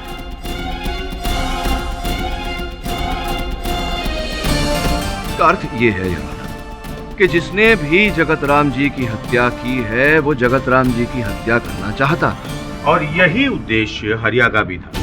पाठक साहब, एक तीर और 2 निशान। जगत राम ने उसकी जो बेइज्जती की थी उसका बदला भी ले लेता और आसानी से पैसे भी चोरी कर लेता। नहीं देसाई साहब, ये बताइए कि अगर हरिया को इस बेइज्जती का इतना ही मन दुख होता तो इतने वर्षों से उस घर में घुट घुट कर क्यों जीते? नौकरी छोड़ भी सकते थे। और फिर चोरी की, हत्या की, मान लेते तो भागे क्यों नहीं? भाग भी सकते थे। और फिर चोरी किए हुए पैसे इन्होंने अपने ही कक्ष में छिपाया। ऐसी मूर्खता ये क्यों करेंगे, जबकि ये जानते होंगे कि अगर पैसे वहां तिजोरी से लापता मिले तो घर की छानबीन होगी, इनका कक्ष भी टटोला जाएगा और अगर इनके कक्ष में रुपए मिले तो संदेह है इन पर आएगा। इसका अर्थ ये होता है यार कि हत्यारा जो भी है वो चाहता था कि इसका आरोप हरिया पर आए। देखिए पाठक साहब, नहीं देसाई साहब, धीरज रखिए, मेरी बात अभी तक पूरी नहीं हुई। हरिया जी कौन सी कक्षा तक पढ़े हैं? जी 4th पास हूँ साहब। योर ऑनर, आपके मेज पर जो फोरेंसिक्स की रिपोर्ट रखी हुई है उसके अनुसार जगत राम जी की हत्या मैकिनाइन नामक विष देकर की गई है। योर ऑनर, सोचने वाली बात है योर ऑनर कि एक साधारण सा 4th कक्षा पास व्यक्ति ऐसा विष कहां से लाएगा जो अधिकतर देशों में बैंड है, दुर्लभ है और जिसका प्रयोग अवैध है। बड़े दुख की बात है केडी साहब कि बैंड चीजें शोरूम में सजाकर बिकती नहीं है, लेकिन अवैध तरीके से हर जगह पे मिलती है। उसे पाने के लिए पढ़ाई नहीं, पैसे चाहिए। हाँ, लेकिन वही तो नहीं थे हरिया जी के पास। योर ऑनर, मुझे पूरा विश्वास है कि जगत जी की हत्या किसी एक व्यक्ति ने नहीं, लोगों ने मिलजुल कर की है।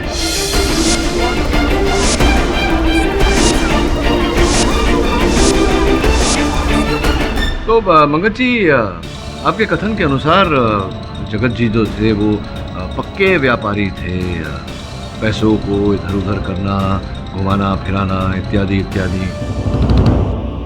तभी तो योर ऑनर जगत राम जी ने पहली पत्नी को तलाक दिए बिना ही दूसरी शादी कर ली। पैसों के बूते सर बड़ा ऊपर रखकर घूमते थे और ये तो आम जानकारी है योर ऑनर कि पैसों के साथ साथ मनुष्य दुश्मन भी कमाता है। योर ऑनर, दूध के गिलास पे 3 लोगों के उंगलियों के निशान थे। एक जगत राम जी, दूसरा हरिया और तीसरा घर का बावर्ची किशन। फिर कैसे? अद्भुत बात है देसाई साहब, इस केस के शुरुआत में आप ही ने कहा था कि उंगलियों के निशान मिटाना बहुत ही सरल होता है। योर ऑनर, मैं घर के बावर्ची किशन को कटघरे में बुलाने की अनुमति चाहता हूं। अनुमति है। उस रात रसोई में जब आप दूध गर्म कर रहे थे, आपके अतिरिक्त कोई और था? नहीं साहब, लगभग सब सो गए थे और रसोई बंद करने से पहले आखिरी काम यही होता था, तो मैं अकेला ही था।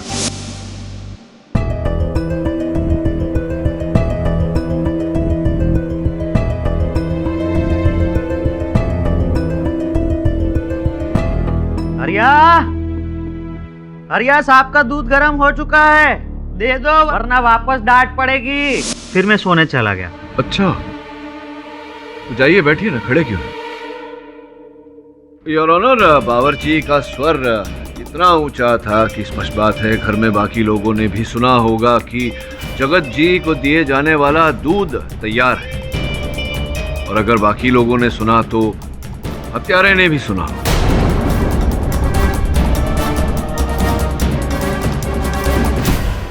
हत्यारा ये भी जानता होगा कि जगत जी को रात को दूध पीने की आदत है। तो आखिर ये खूनी है कौन केडी? यही तो जानना है, किंतु ये जानने से पहले ये जानकारी प्राप्त करनी है कि उस रात उस घर में कौन कौन उपस्थित था जिसका जगत जी के मरने से लाभ होता था, और उन सदस्यों में से कौन सदस्य ऐसा था जो मैकिनाइन जहर प्राप्त कर सकता। एक मिनट, जगत के पैसे घर के पैसे थे, फिर घर वालों को उसको चुराने की कोई जरूरत नहीं। और वैसे भी पैसों की सबसे ज्यादा जरूरत हरिया को थी। और रही बात जहर की, तो मैं पहले ही बता चुका हूं कि अवैध तरीके से जहर खरीदा भी जा सकता है। योर ऑनर, पाठक साहब बेकार की बातों में उलझा कर अदालत का समय बर्बाद कर रहे हैं। ये अभी तक कुछ साबित नहीं कर पाए, ना ये कि हरिया निर्दोष है, ना ये कि हरिया ने दूध में जहर नहीं मिलाया, और ना ये कि जगत के मरने के बाद हरिया वापस रूम में गया था। दरअसल बात यह है कि हरिया वापस रूम में गया, उसने तकिया फाड़ा और उसमें से चाबी निकाली। नहीं, जब मैं वापस गया था तो फाड़ा हुआ तकिया पहले से ही नीचे पड़ा हुआ था। एक मिनट, इसका मतलब ये कि फाड़ा हुआ तकिया जमीन पर पड़ा था। तो तुम मानते हो कि पैसे चोरी करने के मकसद से तुम जगत के रूम में वापस गए थे? योर ऑनर, ये हरिया अपनी जान बचाने के लिए अदालत में झूठ पे झूठ बोल रहा है। तो मेरी अदालत से दरख्वास्त है कि इसे चोरी और खून के इल्जाम में कड़ी से कड़ी सजा दी जाए। नहीं, मैंने कोई खून नहीं किया, मैंने कोई चोरी नहीं की। जज साहब, मैं तो वही कह रहा था जो वकील साहब ने बोला है।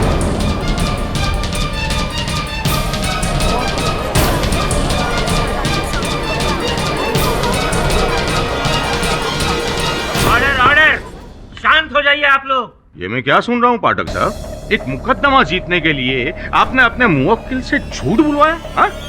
योर ऑनर, ये सत्य नहीं है। यही सच है पाठक साहब। योर ऑनर, मैं दरख्वास्त करता हूँ कि अदालत में झूठी गवाही पेश करने के लिए केडी पर सख्त से सख्त कार्रवाई की जाए।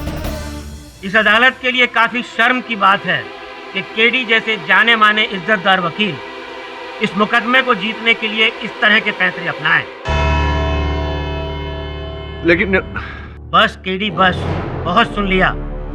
अब तुम्हें जो भी बोलना है अगली हियरिंग में बोलना। ये अदालत कल तक के लिए मुलतवी की जाती है।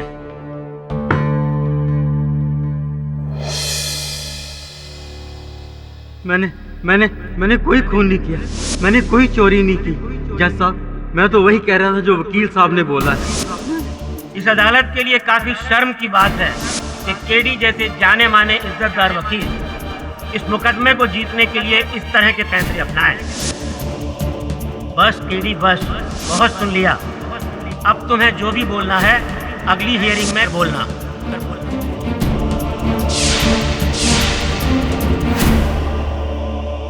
हारने के डर से जो मन में आया अदालत में कह दिया।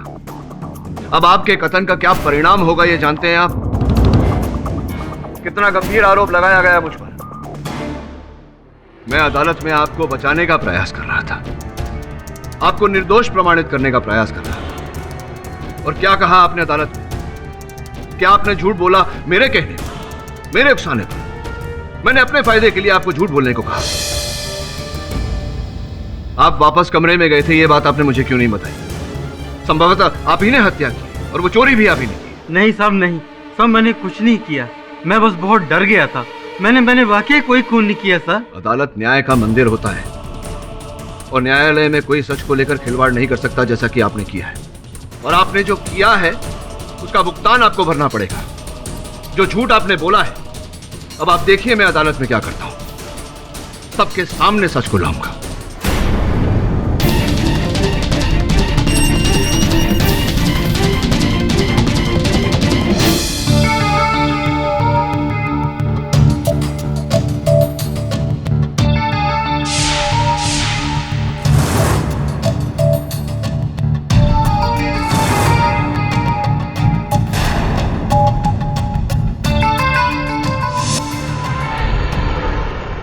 वरुण, किसी भी हाल में हमें सच की तह तक पहुंच के सच को सबके सामने लाना होगा। वरुण, वो विष जिससे हरिया की हत्या हुई थी, उसका कुछ पता चला? यस सर, हरिया की मौत जिस जहर से हुई उसका नाम है मैकिनाइन। मैकिनाइन तो वही विष है जिससे जगत राम जी को भी मारा गया था। इंटरेस्टिंग।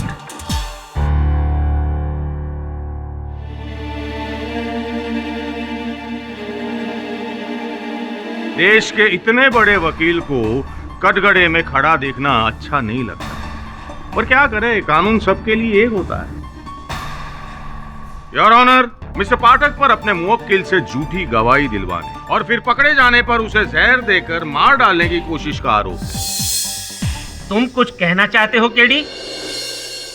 योर ऑनर, मैं केवल इतना ही कहना चाहता हूं कि मुझ पर लगाया गया ये आरोप निराधार है।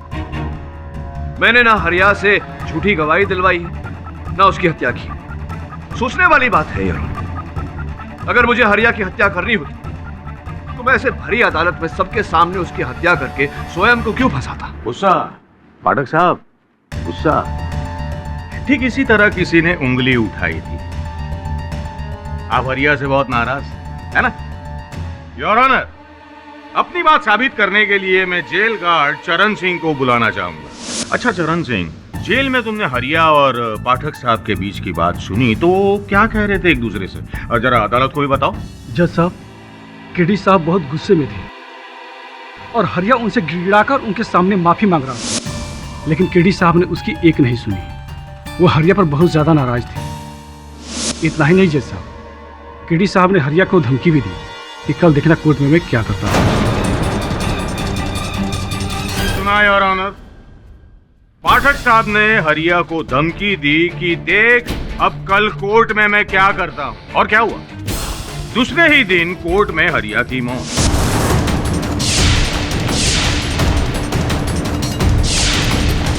वाह पाठक साहब वाह, कही हुई बात बखूबी निभाते हैं आप।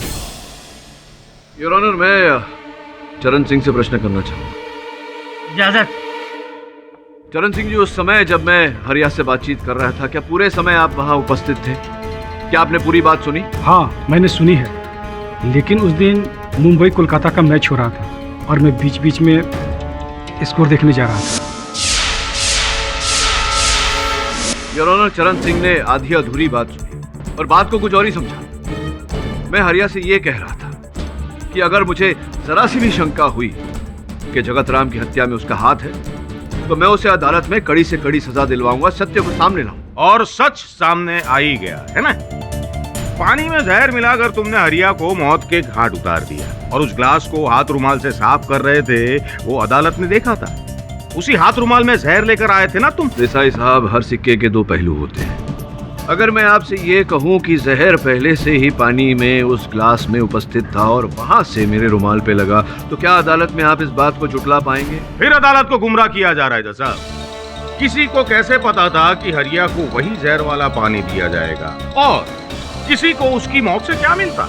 मैं भी यही कह रहा हूं यार कि वो विष भरा पानी हरिया के लिए नहीं था, मेरे लिए था। कोई मुझे मारना चाहता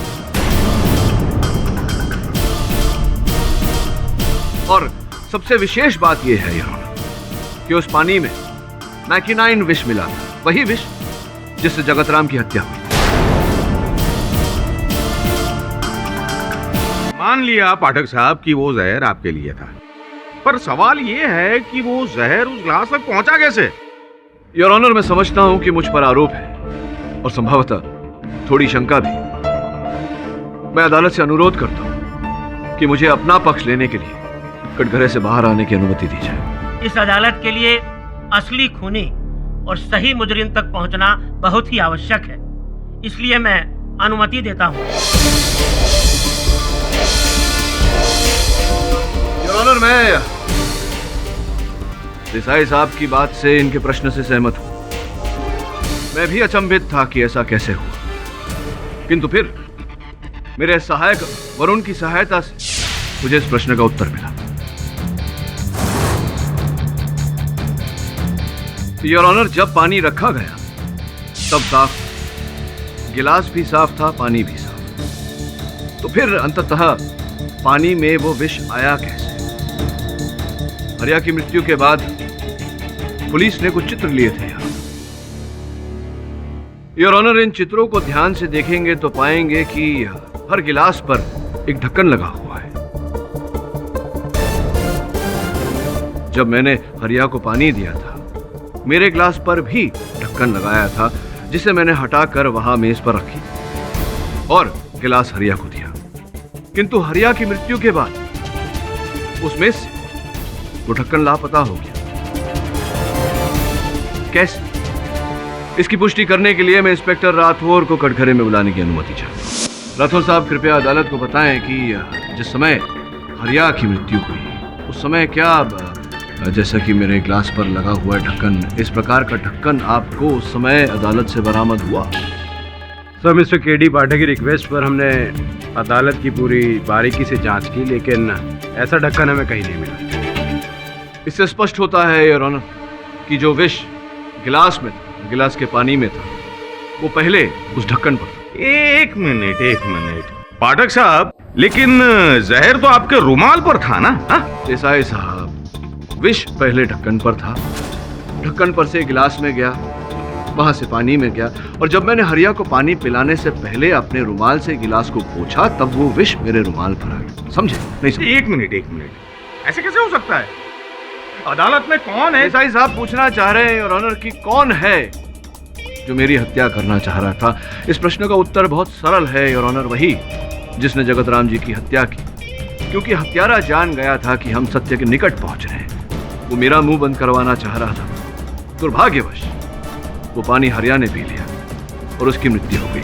इससे एक बात तो प्रमाणित हो जाती है योर ऑनर कि हरिया ने जगत राम जी की हत्या नहीं की। प्रश्न वही खड़ा है योर ऑनर कि हत्यारा कौन है? अब शक की सुई किस तरफ घुमा रहे हो पाठक साहब? उसी तरफ योर ऑनर जहां सर्वप्रथम शक की सुई घूमनी चाहिए थी, और जिस पर सबसे पहले हमें संदेह करना चाहिए था। उन्हें मैं कटघरे में बुलाना चाहूंगा यार। जगत राम जी की पहली पत्नी सुलेखा। सुलेखा जी, कितने वर्ष पूर्व जगत राम जी से आपका विवाह हुआ था? इस साल हमारी शादी को 10 साल हो जाते हैं। 10 साल? 10 साल आपने एक व्यक्ति का साथ निभाया, अचानक उस व्यक्ति ने दूसरी शादी कर ली। क्रोध आया होगा आपको। क्या कहा था आपने उस समय जगत राम जी से? मैं क्या कहती, वैसे भी वो मुझसे कहाँ कुछ कहते थे। बस उनकी मर्जी हुई और उन्होंने शादी कर ली। ये बात तो है, लेकिन सुना है ऐसा कि आप बहुत क्रोधित हुई थी, आपने जगत राम जी से बातचीत बंद कर दी थी, और ऐसा भी सुना है कि कुछ समय बाद अपने 6 साल के बच्चे को लेकर आप अपने मायके चली गई। ये सब ये बातें सच हैं या झूठ?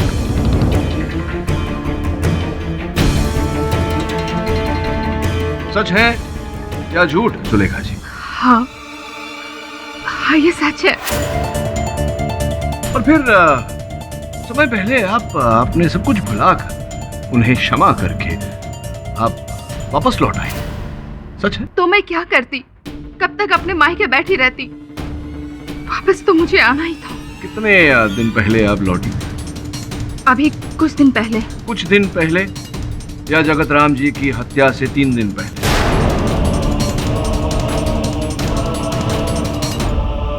हाँ, उनके मौत के 3 दिन पहले। तो आप कहना क्या चाहते हैं? मेरे पति को मैंने मारा है?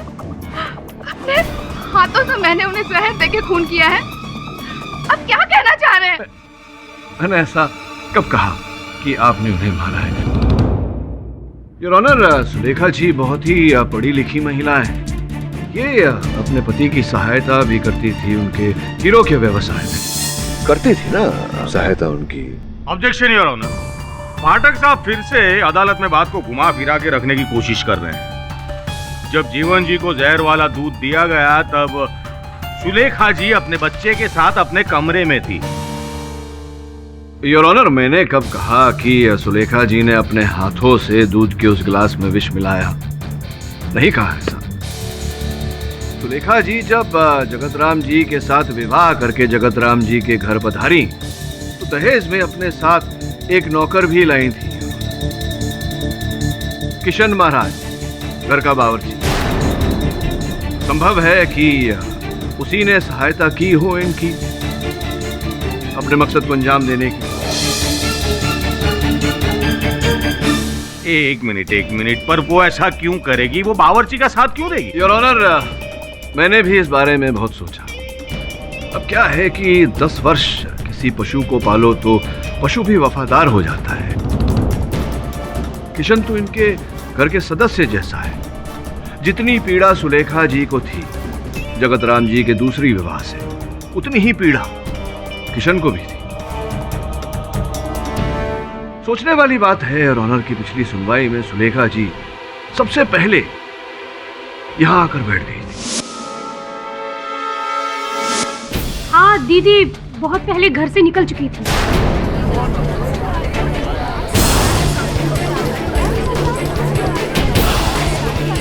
Order, order! आप अपनी जगह बैठ जाइए। जज साहब, तो मैं क्या करती? पति का खून हो गया और घर में पैर पसारे में बैठी रहती। मैं जल्द से जल्द ये जानना चाहती थी कि किसने उसका खून किया है। बस इसीलिए मैं जल्दी आ गई थी और कुछ नहीं। बस आप शांत हो जाइए। जज साहब, मैं केडी साहब से एक सवाल पूछना चाहती हूँ। वकील साहब, एक पल के लिए मैं मान लेती हूँ कि मेरे पति का खून मैंने किया है। एक बात बताइए, उस दिन जब तकरीबन आप अपना केस हार रहे थे, हरिया करीब करीब झूठा करार हो रहा था, तो उसके बाद मैं आपको मारने की कोशिश क्यों करूंगी? अगर मेरे बेगुनाह बचने का जरिया सिर्फ आप थे, तो फिर मैं अपने पैर पे कुल्हाड़ी क्यों मारूंगी?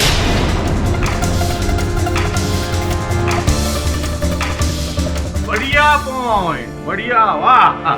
बताइए पाठक साहब, क्यों? मिस्टर केडी, आप अपने झूठे होने का आरोप शायद हटा सको, लेकिन खूनी का पता लगाने में अभी भी कामयाब नहीं हो सके हो। ये अदालत आधे घंटे की रिसेस के लिए मुलतवी की जाती है।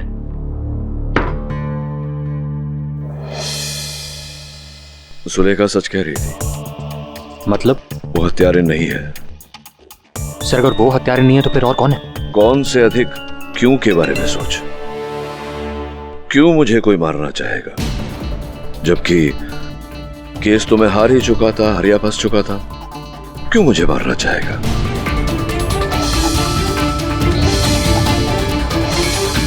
वरुण, एक काम कर मेरा, लेकिन हमारे पास ज्यादा समय नहीं है। ध्यान से सुन।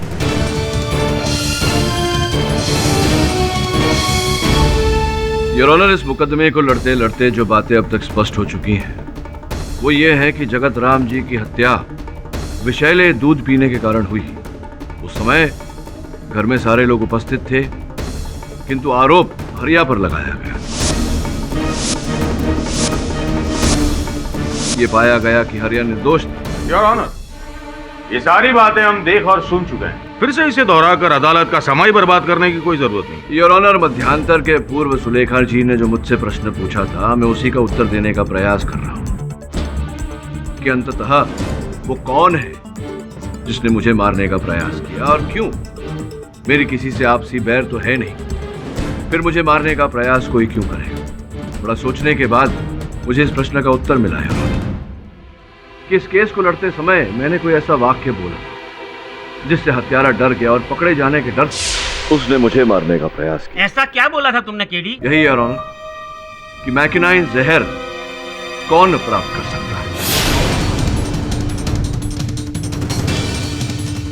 योर ऑनर, मुझे लगता है कि मेरी उसी बात पर हत्यारे ने... एक्सक्यूज मी योर ऑनर, अगर आपकी इजाजत हो तो मैं केडी से कोई फाइल देना चाहूंगा। इजाजत?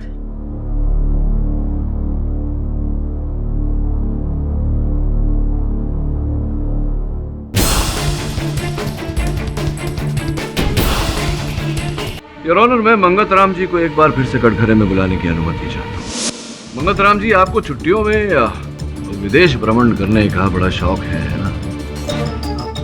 ज्यादा नहीं, कभी कभार। वैसे कभी कभार? बस हाल ही में मैं श्रीलंका और नेपाल जाकर आया। ये तो हमारे पास के पड़ोसी देश हो गए।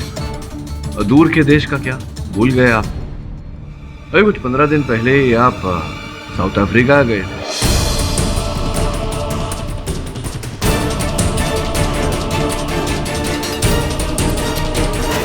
एक्चुअली सर, वो मैं छुट्टियों के लिए नहीं गया था, भैया ने काम से भेजा था। वो क्या है ना सर कि केप टाउन में बहुत अच्छे क्वालिटी के हीरे मिलते हैं, तो उसी सिलसिले में गया था मैं। Cape Town? जी, केप टाउन। केप टाउन का नाम सुनकर इतनी लंबी सांस? आज हो क्या गया पाठक साहब को? क्या सोच रहे हैं पाठक साहब? प्रोसिक्यूटर साहब, मैं सोच रहा हूँ कि ये केप टाउन गए थे हीरे प्राप्त करने, तो ये वहां से 5000 किलोमीटर दूर ये छोटा सा जो अफ्रीकी देश है बुरुंडी, वहां क्या प्राप्त करने गए?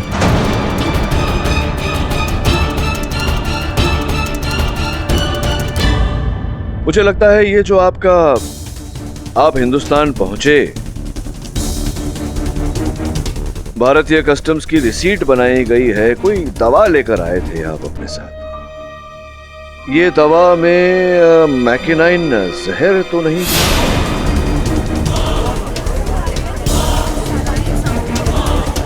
Order order. Your honour, Burundi एक ऐसा देश है जहां मैकिनाइन जहर बड़ी सरलता से उपलब्ध दवा के रूप में।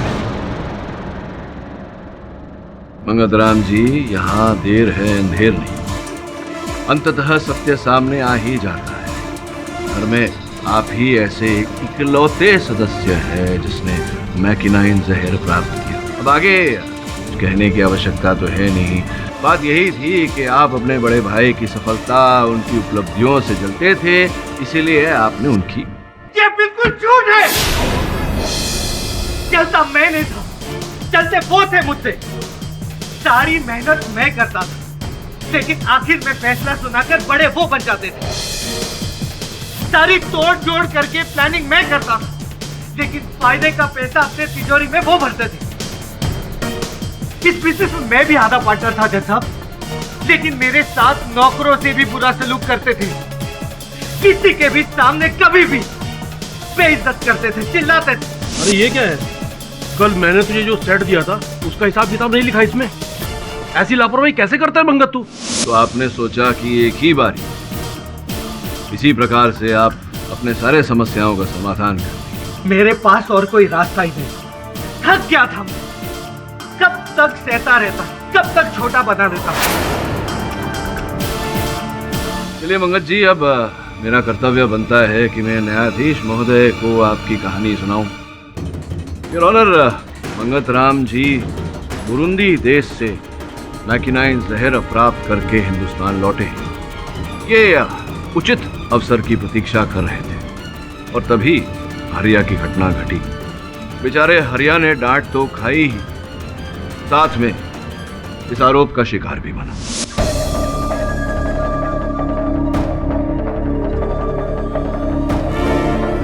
बावर्ची के बाहर जाते ही मंगत जी रसोई में गए और इन्होंने जगत राम जी के दूध में वो विष मिला दिया।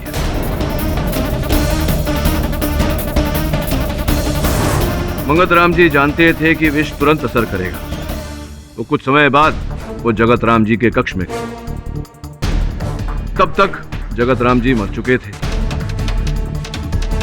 तो इन्होंने तकिया फाड़ा, चाबी निकाली,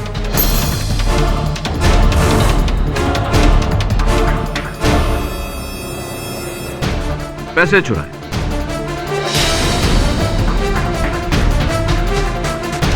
और वहां से भाग गए। उसके बाद ग्लास वापस उठाने हरिया आया और कमरे की हालत देखकर घबरा के भाग गया। सुबह जब जगत राम जी की मृत्यु की खबर फैली और शोर मचा, तब मंगत राम जी ने चोरी के पूरे पैसे हरिया के कमरे में छिपा दिए।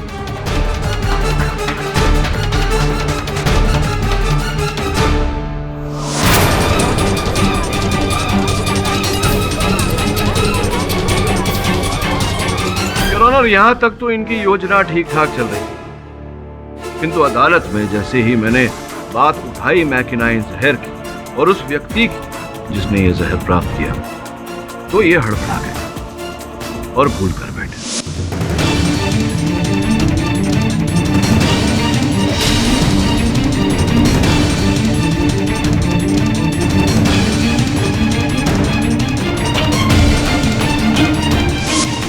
ये रही इनकी पासपोर्ट की कॉपी योर ऑनर, कस्टम्स की रिसीट। The defence best. बड़े ही शर्म की बात है कि आज भी इस दुनिया में कुछ लोग रिश्तों से ज्यादा पैसों को अहमियत देते हैं और एक भाई अपने ही भाई का खून कर देता है। ये अदालत तमाम गवाहों की गवाही और सबूतों को मद्देनजर रखते हुए मंगत राम को अपने भाई जगत राम और हरिया के खून का दोषी मानते हुए उम्र कैद की सजा सुनाती है और मिस्टर केडी पाठक को हर आरोप से बेगुनाह मानते हुए बाइज्जत बरी करती है। The case is closed.